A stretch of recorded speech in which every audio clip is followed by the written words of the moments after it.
भला हुआ मेरी माला टूट गई, मैं राम भजन से छूटी। भला हुआ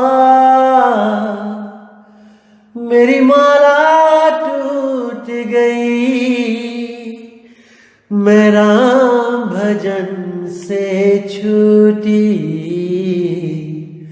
मेरे सिर से टली बला, भला हुआ मेरी माला टूट गई, मैं राम भजन से छूटी। मैं राम भजन से छूटी। नमस्कार मेरे प्यारे भाइयों, मेरे परमात्मा के प्यारे जीव हंसों। मैं हमेशा मालिक से यही दुआ करूंगा कि आप सब मेरे भाइयों का विवेक पहले से ज्यादा और ज्यादा और ज्यादा से ज्यादा बढ़ता ही जाए। बस मेरे दिल की यही अरदास है कि ऐसी कोई चीज ना रहे जो आपको समझ ना आए। हर चीज आपको बिल्कुल क्रिस्टल क्लियर होती जाए।